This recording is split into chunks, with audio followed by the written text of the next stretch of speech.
নমস্কাৰ গগৌ স্পৰ্টছ শ্ৰেণীৰ প্ৰতিগৰাকী দৰ্শকক স্বাগতম জনাইছোঁ। মই বৰ্তমান উপস্থিত আছোঁ ৰাধা গোবিন্দ বৰুৱা ক্ৰীড়া প্ৰকল্পৰ দেশভক্ত তৰুণ ফুকন ইনডোৰ ষ্টেডিয়ামৰ সন্মুখ ভাগত আৰু মোৰ উপস্থিত আছে অসমৰ এটা যোগাসন টীম যিহেতু 22ৰ পৰা 24 আগষ্টলৈ বিহাৰৰ পাটলিপুত্ৰত অনুষ্ঠিত হৈছিল খেলো ইণ্ডিয়া অস্মিতা যোগাসন ক্ৰীড়া প্ৰতিযোগিতা পূব মণ্ডলৰ বাবে আৰু এই প্ৰতিযোগিতাত অসমৰ 30 গৰাকী এথলীটে অংশগ্ৰহণ কৰি 13টাকৈ পদক অৰ্জনেৰে অসমলৈ গৌৰৱ কঢ়িয়াই আনিছে। মোৰ লগত আছে ভিডিঅ' জাৰ্নেলিষ্ট জাবানে দেখাব ইয়াৰ সমগ্ৰ পৰিৱেশ আৰু কিছু মুহূৰ্তৰ পূৰ্বে তেখেতসকল অসমত আহি ভৰি দিছে যিহেতু বিহাৰত অনুষ্ঠিত হৈছিলে 22ৰ পৰা 24 আগষ্টলৈ খেলো ইণ্ডিয়া অস্মিতা খেলো ইণ্ডিয়া যোগাসন ক্ৰীড়া প্ৰতিযোগিতা পূব মণ্ডলৰ বাবে আৰু মোৰ সৈতে আছে গোটেইটো টীম যিহেতু 13টাকৈ পদক অৰ্জনে অসমলৈ ঘূৰি আহিছে। তেখেতসকল মোৰ লগত উপস্থিত আছে সদৌ অসম যোগাসন ক্ৰীড়া সন্থাৰ সন্মানীয় সভাপতি বিকাশ গোস্বামী ডাঙৰীয়া, লগতে উপস্থিত আছে সম্পাদক নিৰুপম দুৱৰা ডাঙৰীয়া। মই তেখেতসকলৰ মন্তব্য ল'ম, লগতে খেলুৱৈসকলৰ মন্তব্য ল'বলৈ চেষ্টা কৰিম। মই প্ৰথমতে আহিব বিচাৰিছোঁ সভাপতি ডাঙৰীয়াৰ ওচৰলৈ।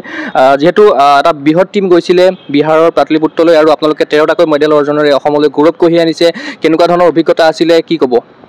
হয়, এইটো এটা আমাৰ কাৰণে খুব ভাল লগা অভিজ্ঞতা আৰু 2036 চনত ভাৰতত অলিম্পিক প্ৰতিযোগিতা হ'বলৈ গৈ আছে আৰু অলিম্পিকত প্ৰথমবাৰৰ কাৰণে যোগাসনৰ স্পৰ্টছ অন্তৰ্ভুক্ত হ'বলৈ গৈ আছে। তাৰ আগতে আমি প্ৰিপেৰেশ্যন হিচাপে এইটো খেলো India Asmita women's league sports authority of India ministry of youth affairs and sports ডিপাৰ্টমেণ্টৰ আণ্ডাৰত অনুষ্ঠিত হৈ আহিছে আৰু তৃতীয়বাৰৰ কাৰণে ইষ্ট জোন লীগ খেল হৈছিলে পাটলিপুত্ৰ ষ্টেডিয়াম বিহাৰ পাটনাত আৰু আমি অসমৰ পৰা 30জনীয়া খেলুৱৈ দল এটালৈ তালৈ গৈছিলোঁ আৰু তাৰ আগতে আমি তিনিচুকীয়াত এটা প্ৰিপেৰেশ্যন কেম্প কৰিছিলোঁ যিটো AYSA অল আছাম যোগাসন স্পৰ্টছ এছ'চিয়েশ্যনৰ অধীনত প্ৰথমবাৰৰ কাৰণে এটা অফিচিয়েল আমি ট্ৰেইনিং লৈ পেলাই ছোৱালীখিনিক লৈ গৈছিলোঁ আৰু তাত গৈ পেলাই আমি দলীয় শাখাত এটা গ'ল্ড মেডেলকে ধৰি চিলভাৰ মেডেল ব্ৰঞ্জ মেডেল আৰু তেনেকৈ এবাৰ চতুৰ্থ পঞ্চম স্থানৰো মেডেল তাত দিয়া হৈছিলে আৰু এই প্ৰতিযোগীসকলৰ প্ৰত্যেকৰ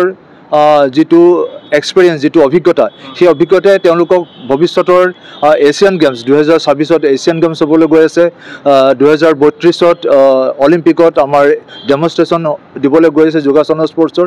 তেওঁলোকক এক সাহস দিব, তেওঁলোকক এক অভিজ্ঞতা দিছে আৰু তেওঁলোকে এক ভিজন লৈ পেলাই এক লক্ষ্য লৈ পেলাই তেওঁলোকে নিজৰ প্ৰস্তুতি পূৰ্ণদমে আগবঢ়াই লৈ যাবলৈ তেওঁলোকে ইয়াত এক প্ৰেৰণা পাইছে, এক অনুপ্ৰেৰণা পাইছে। এইটো ভাল, আমাৰ এছ'চিয়েশ্যনৰ কাৰণেও আমি কাম কৰিবলৈ এক ৰাস্তা বিচাৰি পাইছোঁ ভালকৈ।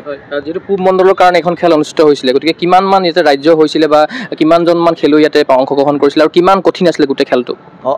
8খন ৰাজ্যই অংশগ্ৰহণ কৰিছিলে আৰু প্ৰথম যিটো হায়েষ্ট দল আছিলে বিহাৰ, ছেকেণ্ড দল আছিলে 53জন খেলুৱৈ লৈ পেলাই ৱেষ্ট বেংগল আৰু তৃতীয় স্থানত আমি দল কোৱান্টিটি হিচাপত আমি তৃতীয় স্থানত আছিলোঁ আৰু 275 নে কিমানগৰাকী খেলুৱৈ তাত অংশগ্ৰহণ কৰিছিলে আৰু বহুত টাফ আছিলে। আৰু যোৱাবাৰ ইজন আমাৰ গুৱাহাটীত হৈছিলে, তাত যিসকল প্ৰতিদ্বন্দ্বীয়ে নিজৰ প্ৰদৰ্শন দাঙি ধৰিছিলে তাতকৈ এবাৰ বহুগুণ বেছি টাফ আছিলে কম্পিটিশ্যন আৰু ভাল ভাল খেলুৱৈ তেওঁলোকৰ যিটো এক্সপিৰিয়েঞ্চ তেওঁলোকৰ সেই এক্সপিৰিয়েঞ্চটো কামত লগাই পেলাই যিটো টেকনিকেলি তেওঁলোকে বেছি চাউণ্ড হিচাপে প্ৰদৰ্শন দেখুৱাইছিলে আৰু তৎসত্ত্বেও আমাৰ অসমৰ খেলুৱৈসকলে সেই প্ৰতিদ্বন্দ্বিতা আগবঢ়াই পেলাই পদক কঢ়িয়াবলৈ সক্ষম হৈছে। যিহেতু আপোনালোকে 13টাকৈ পদক অৰ্জন কৰিলে, গতিকে কোনসকল খেলুৱৈ পৰৱৰ্তী খেলৰ কাৰণে বা ৰাষ্ট্ৰীয় খেলৰ কাৰণে তেখেতসকলে মানে নিৰ্বাচিত হ'ল?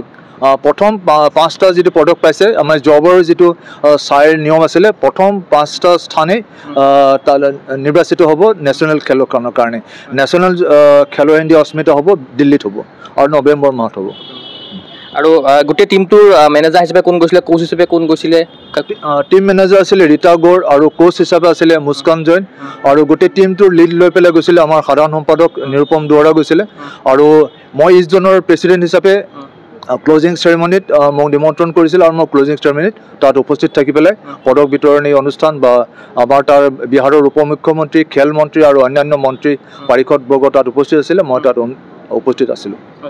নিশ্চয়কৈ মই আপোনাক ধন্যবাদ জ্ঞাপন কৰিছোঁ। এই মুহূৰ্তত আকৌ মই আহিম আপোনাৰ ওচৰলৈ। মই এই মুহূৰ্তত আহিব বিচাৰিছোঁ সাধাৰণ সম্পাদক নিৰুপম দুৱৰাৰ ওচৰলৈ। আপোনাকো নমস্কাৰ জনাইছোঁ, স্বাগতম জনাইছোঁ। যিহেতু আপোনালোকে 13টাকৈ মেডেল অৰ্জনেৰে অসমলৈ গৌৰৱ কঢ়িয়াই আনিছে, এগৰাকী সম্পাদক হিচাপে কেনেকুৱা অনুভৱ হৈছে আজি? বহুতে মানে মন বহুত উৎফুল্লিত আমাৰ, মোৰ লগতে গোটেই ক'ব গ'লে আমাৰ অসমলৈ ইমান ডাঙৰ আমাৰ এটা শুভবাৰ্তা বুলিয়ে ক'ম আৰু ছোৱালীসকলে বহুত কষ্ট কৰিছে, তাৰ বিনিময়ত এইটো ফল পাইছে বুলি আশা কৰিছোঁ।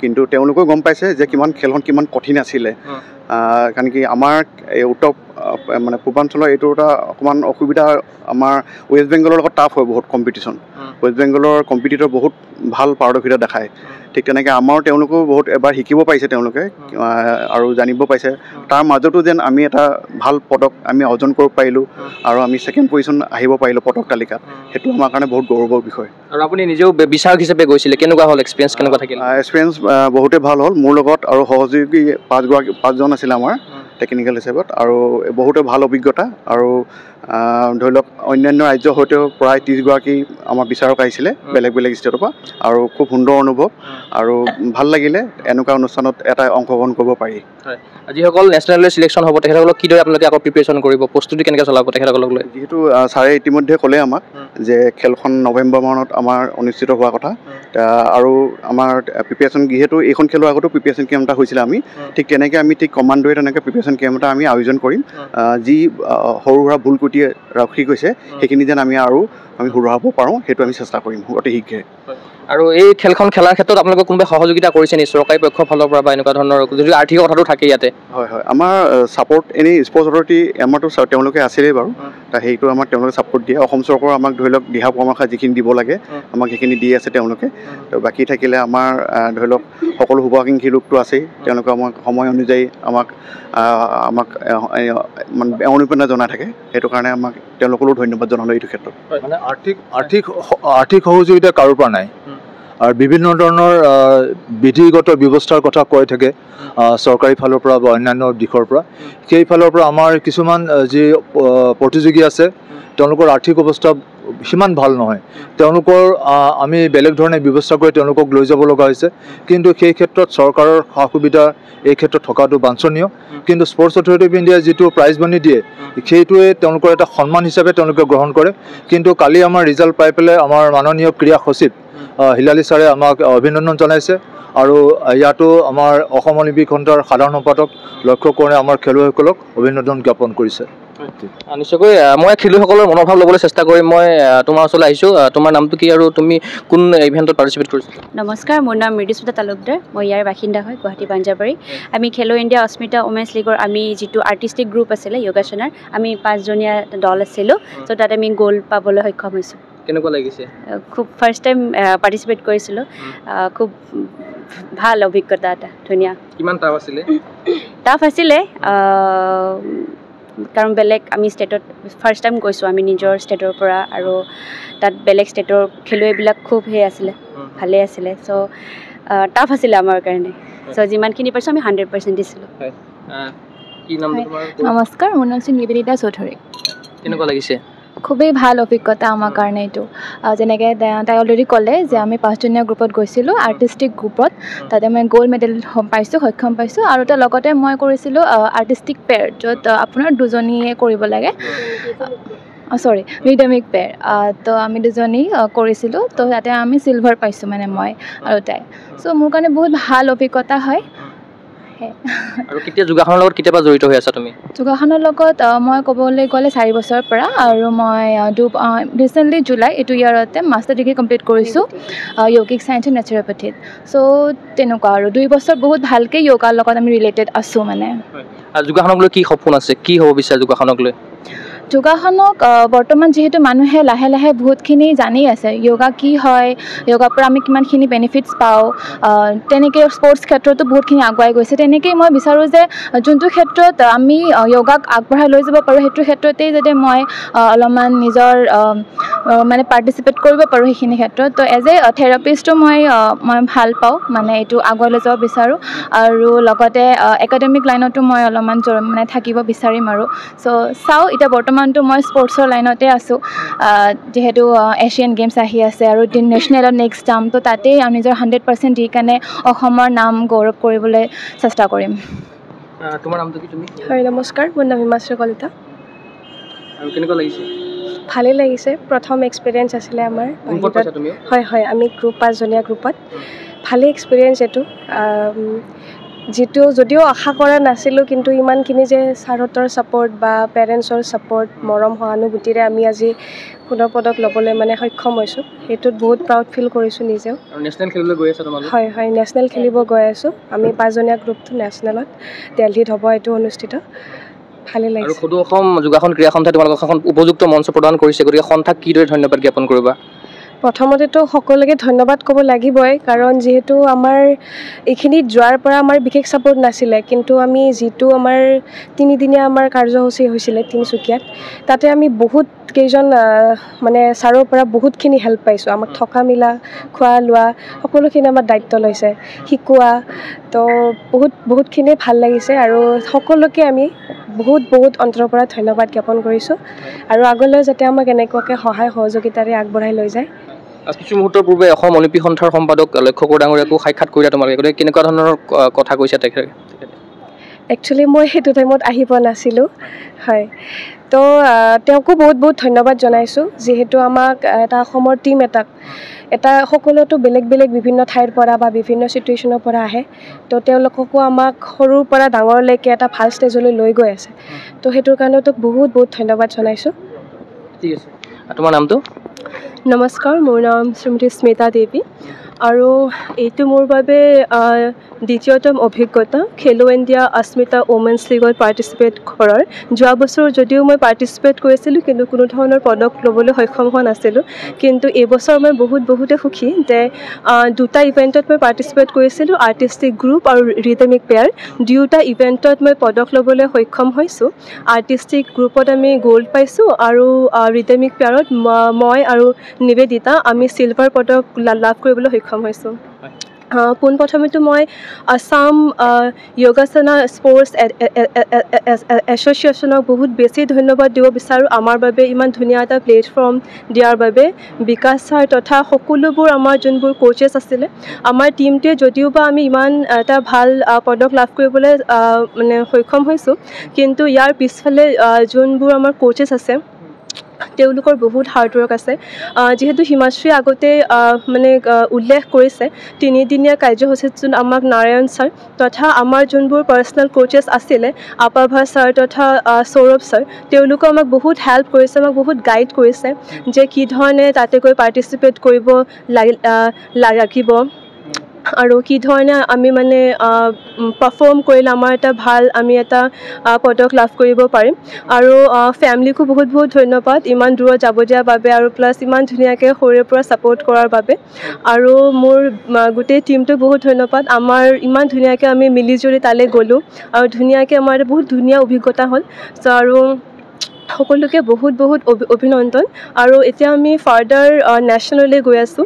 আমি আমাৰ 100% দিয়াৰ বাবে নিশ্চয় ট্ৰাই কৰিম আৰু যাতে আমি আমাৰ অসমখনক আৰু বেছি প্ৰাউড ফিল কৰাব পাৰোঁ, তাৰ বাবে আমি আশাবাদী। ধন্যবাদ। নমস্কাৰ, মোৰ নাম দীক্ষিতা কলিতা। প্ৰেক্টিছ ক'ত কৰা তুমি? একচুৱেলি মই যোগ আৰু প্ৰাকৃতিক চিকিৎসা বিজ্ঞানৰ ছাত্ৰী আছিলোঁ। Recently pass out. 2 বছৰ আমি বিশেষকৈ মানে একাডেমিক্স লাইনতে বিশেষকৈ আমি অধ্যয়ন কৰিছিলোঁ। লগে আমি স্পৰ্টছৰ যিবিলাক আসন সেইবিলাক কৰিছিলোঁ, কিন্তু তাৰ লগতে ক'ব গ'লে পাৰ্চনেলি বিশেষকৈ মানে প্ৰেক্টিছ কৰি থাকোঁ। আৰু আমাৰ টিচাৰ আছে, সিহঁতক আমি মাজে কণ্টেক্ট কৰি থাকোঁ। ছাৰহঁতে আমাক বহুত হেল্প কৰে, কেনেকৈ কোনবিলাক আসন টেকনিক বা কি কৈ দিয়ে। আৰু এইবাৰ আমি তিনিচুকীয়াত যিখন মানে আমাৰ প্ৰিপাৰেশ্যনৰ কাৰণে 3 দিনীয়া আমাৰ ৱৰ্কশ্বপ হৈছিলে, তাত নাৰায়ণ ছাৰে বহুত টেকনিক শিকাইছিলে, তাৰ পৰা মানে বহুত শিকিব পাৰিছোঁ। আৰু কেনেদৰে কৰিব লাগিব আগন্তুক সেইবিলাক আমি শিকি লৈছোঁ আৰু তেনেদৰে ঘৰত প্ৰেক্টিছ কৰি যাব লাগিব। আৰু লগতে অল আছাম যোগাসনা স্পৰ্টছ যিটো আমাৰ আছে, তেওঁলোকক আমাৰ প্ৰেচিডেণ্ট ছাৰ, ছেক্ৰেটাৰী ছাৰ, সিহঁতক বহুত ধন্যবাদ জনাইছোঁ আমাক ইমান ধুনীয়া ছাপোৰ্ট কৰাৰ বাবে।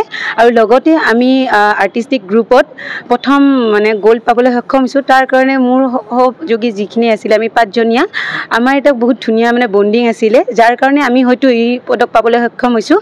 আৰু আগন্তুক আমি নেশ্যনেল খেলিবলৈ গৈ আছোঁ দিল্লীত। এতিয়ালৈকে আমি ডেটটো গম পোৱা নাই, কিন্তু এনেদৰে আমি আকৌ প্ৰেক্টিছ কৰি যাম। নিশ্চয় আমি সফল হ'বলৈ পাম বুলি আশা এটা আছে আৰু অসমলৈ গৌৰৱ কঢ়িয়াই আনিম। এইখিনিয়ে মোৰ ক'বলগীয়া। আৰু সকলোকে মই ধন্যবাদ জ্ঞাপন কৰিছোঁ। মই পুনৰ আৰু কেইজনমান খেলুৱৈ আছে, মই তেখেতসকলৰ মন্তব্য ল'ব চেষ্টা কৰিম। তোমাৰ ঘৰ গুৱাহাটীতে, আৰু তোমাৰ নামটো কি আছিলে? নমস্কাৰ, মোৰ নাম সংগীতা কলিতা। প্ৰথমতে আপোনালোকক ধন্যবাদ জনাইছোঁ ইয়ালৈ অহাৰ বাবে। তো মই পোনপ্ৰথমতে ধন্যবাদ জনাব বিচাৰিম Yogasana Bharat, all Assam Yogasana sports association আৰু চাই। আৰু লগতে মই ধন্যবাদ জনাব বিচাৰিম আমাৰ অল আছাম যোগাসনা স্পৰ্টছ এছ'চিয়েশ্যনৰ প্ৰেচিডেণ্ট ছাৰ বিকাশ গোস্বামী ছাৰক, লগতে secretary sir Nirupam Duwarah sir sir আৰু লগতে সকলো কোচ আৰু সকলো মেম্বাৰকে মই ধন্যবাদ জনাব বিচাৰিম কাৰণ তেখেতসকলৰ কাৰণে অস্মিতা খেলো ইণ্ডিয়া ওমেন লীগৰ দৰে ইমান সুন্দৰ এখন আমি প্লেটফৰ্ম পাইছোঁ য'ত আমি ছোৱালীসকলে নিজৰ প্ৰতিভা মানে প্ৰদৰ্শন কৰিবলৈ সক্ষম হৈছোঁ আৰু মই তাত আৰ্টিষ্টিক পেয়াৰ ইভেণ্ট আৰু আৰ্টিষ্টিক গ্ৰুপত পাৰ্টিচিপেট কৰিছিলোঁ তো আৰ্টিষ্টিক পেয়াৰত মই ব্ৰঞ্জ মেডেল পাবলৈ সক্ষম হৈছিলোঁ আৰু আৰ্টিষ্টিক গ্ৰুপত মই 5th পজিশ্যন পাইছিলোঁ তো এতিয়া চেষ্টা এই কৰিম যাতে আগন্তুক নেশ্যনেল খেলত আমি যাতে সুন্দৰভাৱে মানে প্ৰদৰ্শন কৰিব পাৰোঁ নিজৰ 100% দিয়ে আকৌ যাতে আমি অসমৰ কাৰণে পদক লাভ কৰিবলৈ সক্ষম হয় এইখিনিৰ বাবে আশাবাদী ধন্যবাদ গ্ৰুপত কেইজন আছে 5জনীয়া গ্ৰুপ আছিলোঁ আমি আমাৰ আছিলে ইয়াতে আমি 4জন প্ৰেজেণ্ট আছোঁ আৰু এজনীয়ে অহা নাই ইয়াতে ধন্যবাদ জ্ঞাপন কৰিছোঁ তোমাৰ নামটো ৰিম্পি গগৈ কি ইভেণ্টত খেলিছিলা ট্ৰেডিশ্যনেল আৰু আৰ্টিষ্টিক গ্ৰুপত কি পালা 3rd আৰ্টিষ্টিক গ্ৰুপত কেনেকুৱা লাগিছে ভালে লাগিছে আমাৰ বিহাৰত পাটলিপুত্ৰ ষ্টেডিয়ামত আমাৰ খেলখন অনুষ্ঠিত হৈছিলে ধন্যবাদ জ্ঞাপন কৰিছোঁ আমাৰ অল আছাম যোগাসন স্পৰ্টছ এছ'চিয়েশ্যনৰ ছাৰসকললৈ আমাৰ তিনিচুকীয়াত তিনিদিনীয়া ৱৰ্কশ্বপ হৈছিলে আমাক তাতে নাৰায়ণ ছাৰে আমাক শিকাইছিলে বহুত আমি সেইবাবে 3rd পজিশ্যন পাইছোঁ আগলৈ আৰু পাম বুলি আশাবাদী নিশ্চয় তোমাক ধন্যবাদ জ্ঞাপন কৰিছোঁ তোমাৰ নামটো নমস্কাৰ মোৰ নাম উৰ্বিতা বিল্ডাৰ মই আৰ্টিষ্টিক গ্ৰুপ ইভেণ্টত 3rd পজিশ্যন লাভ কৰিছোঁ যিটো আমাৰ খেল পাটলিপুত্ৰ ষ্টেডিয়ামত হৈছিলে তাৰ কাৰণে বহুতখিনি আশা লৈ গৈছিলোঁ যদিও আমি 3rd পজিশ্যন পালোঁ আৰু আগলৈ যাতে আমি আৰু পদক লাভ কৰোঁ তাৰে কামনা ৰাখিছোঁ যোগাসনক লৈ কি আশা আছে কি সপোন আছে তোমাৰ যোগাসন বৰ্তমানলৈতো এতিয়া অলিম্পিকত অহা কথা চলি আছে আৰু 2032 যিহেতু ডেমনষ্ট্ৰেট হ'ব অলিম্পিকত তাতে আমি অংশগ্ৰহণ কৰিবলৈ আশা কৰিম আৰু 2036ত যোনটো অলিম্পিকত একচুৱেলি সোমাব তাতো আমি অংশগ্ৰহণ কৰিবলৈ আশা কৰিম আৰু প্লাছ অসমৰ কাৰণে আৰু ভাৰতৰ কাৰণে আমি পদক লাভ কৰিবলৈ কামনা ৰাখিছোঁ তোমাৰ সপোন সাফল্যমণ্ডিত হওক তোমাৰ নামটো নমস্কাৰ মোৰ নাম শ্ৰীমতী জিমি সোণোৱাল মোৰ ঘৰ ধেমাজি হয় মই আৰ্টিষ্টিক ছিংগলত 5th পজিশ্যন পাব সক্ষম হৈছোঁ আৰু আৰ্টিষ্টিক গ্ৰুপত 5th পজিশ্যন পাবলৈ সক্ষম হৈছোঁ বহুত ভালেই লাগিছে প্ৰেক্টিছ মই ধেমাজি বাটঘৰে য়োগা কেন্দ্ৰত কৰোঁ তোমাৰ নামটো মোৰ নাম দেৱাৱতী দাস আৰু মই তাতে আৰ্টিষ্টিক পেয়াৰত খেলিছিলোঁ তাতে 3rd পজিশ্যন আছিলে আৰু আৰ্টিষ্টিক গ্ৰুপ ইভেণ্টত আমাৰ 5th পজিশ্যন আছিলে তাতে বহুত ভাল হৈছিলে চবৰে কম্পিটিটৰ বহুত ভাল খেলিছিলে তো আমি এইটোকে আশা কৰিম যাতে আৰু ভালকৈ প্ৰেক্টিছ কৰি পেলাই নেশ্যনেলত যাতে আৰু ভাল পদক লাভ কৰিব পাৰোঁ তোমাৰ নামটো নমস্কাৰ মোৰ নাম শ্ৰী সুস্মিতা ডেকা কেনেকুৱা লাগিলে ভালে লাগিল প্ৰেক্টিছ ক'ত কৰা তুমি প্ৰেক্টিছ মই 1.5 মানত জিৰণি দৰঙত প্ৰেক্টিছ কৰা হয় আৰু কেনেকুৱা লাগিলে ভালে লাগিল কি পাইছে মেডেল মই আৰ্টিষ্টিক গ্ৰুপত 3rd পজিশ্যন পাইছোঁ তোমাৰ সপোন কি আছে যোগাসনক লৈ আগলৈ 2026ত অলিম্পিক হ'ব তাতে 36ত তাতে যাতে ভাগ ল'ব পাৰোঁ নিশ্চয়কৈ তোমাৰ নামটো নমস্কাৰ মোৰ নাম ভাৱনা বড়ো কি মেডেল পাইছা কি ইভেণ্টত মই আৰ্টিষ্টিক গ্ৰুপত ব্ৰঞ্জ মেডেল পাইছোঁ কেনেকুৱা লাগিলে বিহাৰৰ এক্সপিৰিয়েঞ্চ কেনেকুৱা ভালে লাগিছে নিশ্চয়কৈ তোমাৰ নামটো নমস্কাৰ মোৰ নাম স্নেহশিখা দাস মই তাতে ছিংগল ইভেণ্টত আৰ্টিষ্টিক ছিনিয়ৰত মই 3rd প্ৰাইজ পাইছোঁ আৰু আমাৰ যিটো গ্ৰুপ ইভেণ্ট আছিল তাতে আমি 5th প্ৰাইজ পাইছোঁ আৰু সেইটোৰ কাৰণে আমাৰ কেম্পিঙো হৈছিল আমাক প্ৰিপেয়াৰ কৰিবৰ কাৰণে তিনিচুকীয়াত তো তাৰ কাৰণে ইমান আমাক প্ৰিপেয়াৰ কৰাৰ কাৰণে যিখিনি কৰিছে মানে প্ৰিপেৰেশ্যনছখিনি তাৰ কাৰণে মই যিমান কোচেছ আছিল আমাৰ ছাৰ মেম চবকে থেংক ইউ ক'ব খুজিছোঁ আৰু বাকী বিহাৰৰ এক্সপিৰিয়েঞ্চ আমাৰ চবৰে ভালেই আছিল নিশ্চয়কৈ মই সকলোকে ধন্যবাদ জ্ঞাপন কৰিছোঁ মই আকৌ আহিব বিচাৰিছোঁ সদৌ অসম যোগাসন ক্ৰীড়া সন্থাৰ সন্মানীয় সভাপতি বিকাশ গোস্বামী ডাঙৰীয়া ওচৰলৈ যিহেতু আপুনি ইতিমধ্যে উল্লেখ কৰিছে কিছু মুহূৰ্তৰ পূৰ্বে অসম অলিম্পিক সন্থাৰ সম্পাদক লক্ষ্য কোঁৱৰ ডাঙৰীয়া আপোনালোকে সাক্ষাৎ কৰিছিলে গোটেই টীমটোৱে সাক্ষাৎ কৰিছিলে কেনেকুৱা ধৰণৰ কথা আলোচনা হৈছে ইয়াতে কি এছুৰেঞ্চ বা কি প্ৰতিশ্ৰুতি প্ৰদান কৰিছে তেখেতে আশা কৰিছে যে 2026ত এছিয়ান গেমছত জাপানত আমাৰ এই যিটো পাৰফৰ্মেঞ্চ এইটো কণ্টিনিউ থাকিব আৰু 2036ত যাতে এই ছোৱালীখিনিৰ পৰাই আমাৰ অলিম্পিক পদক আহে অসমলৈ তেওঁৰ তাত এটা আশা ব্যক্ত কৰিলে আৰু চবকে অভিনন্দন জনাইছে যিহেতু নেশ্যনেল চেম্পিয়নশ্বিপ হ'বলৈ গৈ আছে যিখন আপোনালোকে ইয়াতে নিৰ্বাচিত হ'ল খেলুৱৈসকলক লৈ পেলাই গতিকে এইবাৰ 13টাকৈ মেডেল পালে গতিকে অনাগত নেশ্যনেল আপোনালোকে কিমানমান মেডেল পাম বুলি আশা কৰিছে বা কিদৰে প্ৰিপেৰেশ্যন চলাব ইয়াৰ কাৰণে ঠিক কিমান মেডেল পাম সেইটো আমি হিচাপ কৰা নাই, কিন্তু আমাৰ এথলিটছখিনিয়ে তেওঁলোকৰ পাৰফৰ্মেঞ্চ বেষ্ট পাৰফৰ্মেঞ্চ দেখুৱাই পেলাই যিখিনি পাব লাগে সেইখিনি পাব বুলি আমি আশাবাদী। সেইভাৱে আমি লক্ষ্য কৰিছোঁ যে সদৌ অসম যোগাসন ক্ৰীড়া সন্থাৰ তত্বাৱধানত বা উদ্যোগ আপোনালোকে বিভিন্ন জিলাত বিভিন্ন পদক্ষেপ গ্ৰহণ কৰি আছে। ক'ৰবাত কোচিং কেম্পে হওক বা বিভিন্ন ট্ৰেইনিং কেম্পে হওক আপোনালোকে আয়োজন কৰিছে, মানে আপোনাৰ এটা জাগৰণৰ সৃষ্টি কৰিছে যোগাসন ক্ৰীড়াত। ইয়াৰ মূলতে কি বুলি ক'ব আপোনালোকে? ইয়াৰ মূলতে খেলুৱৈসকল আৰু খেলুৱৈসকলৰ যি কোচ আৰু যি পেৰেণ্টছ তেওঁলোকৰ উৎসাহৰ কাৰণে এইখিনি হ'বলৈ পাইছে। আৰু যে আমাৰ ডিষ্ট্ৰিক্টৰ অৰ্গেনাইজাৰবিলাক আছে, ডিষ্ট্ৰিক্ট কমিটিবিলাক আছে, তেওঁলোকে আমাক যথেষ্ট সহায় কৰিছে আৰু দুই এজন ব্যক্তিও আগবাঢ়ি আহিছে আমাক সহায় কৰিছে। সেইখিনি বাকী আমাৰ টিম স্পিৰিট। এইটো সন্মুখত কি আহিছে প্ৰগ্ৰেম, এটা কাৰ্যসূচী কি আহিছে? সন্মুখত আমাৰ ষ্টেট চেম্পিয়নশ্বিপ আছে, 6, 7, 8 সৰুসজাই ষ্টেডিয়ামত হ'ব আমাৰ ইণ্টাৰ ডিষ্ট্ৰিক্ট চেম্পিয়নশ্বিপ আৰু ছেপ্টেম্বৰ। আৰু তাৰ কাৰণে ইতিমধ্যে মাননীয় মুখ্যমন্ত্ৰী ডাঙৰীয়া, মাননীয় ক্ৰীড়ামন্ত্ৰী আমাক সহযোগিতাৰ আশ্বাস দিছে আৰু শুভেচ্ছাও জ্ঞাপন কৰি আমালৈ চিঠি পঠাইছে, আমাক কণ্টেক্ট কৰিছে। অসমৰ যোগাসন ক্ষেত্ৰত আপুনি কি হিচাপে চাব বিচাৰে? খেলুৱৈসকললৈ কি আশা প্ৰত্যাশা আছে, কি ক'ব? আমি অসমৰ যোগাসন খেলুৱৈয়ে যি এতিয়াও ভালদৰে সঁহাৰি পোৱা নাই, ৰজাঘৰৰে হওক বাকী আমাৰ শুভাংশী যেনেকৈ থাকিব লাগিছিল সিমানখিনি আমি পোৱা নাই। আমাৰ তাৰ কাৰণে ক্ষোভো নাই আৰু তাৰ কাৰণে আমি কাম কৰি আছোঁ। যিহেতু এটা কথা আছে যে যেতিয়া উপেক্ষা বহুদিন উপেক্ষা কৰা যায় আৰু তেওঁলোকৰ কাৰণে কেতিয়াবা অপেক্ষাও কৰিব লগা হয়। আমাৰ এথলিটছসকল, আমাৰ কোচসকল, আমাৰ যি অৰ্গেনাইজাৰসকল, তেওঁলোকৰ কাৰণে তেওঁলোকে এদিন তেওঁলোকে যিটো আমাৰ সপোন, সেই সপোন তেওঁলোকে ফলিয়াবলৈ কাম কৰি আছে। আৰু এদিন অসমৰ এথলিটছসকলৰ কাৰণে যোগাসন ক্ৰীড়াই অসমৰ ক্ৰীড়াৰ মানচিত্ৰত, ভাৰতৰ ক্ৰীড়াৰ মানচিত্ৰত এক উল্লেখনীয় স্থান লাভ কৰিব। আজি আপোনাক মই নেহৰু ষ্টেডিয়াম এক অসমৰ কাৰণে সপোন, ক্ৰীড়াপ্ৰেমীৰ কাৰণে সেই স্থানত থাকিবলৈ আপোনাক মই ভৱিষ্যতবাণী কৰিছোঁ। যোগাসন ক্ৰীড়াই অসমক এদিন বিশ্বত প্ৰতিষ্ঠা কৰিব, এইখিনিকে মই কৈছোঁ।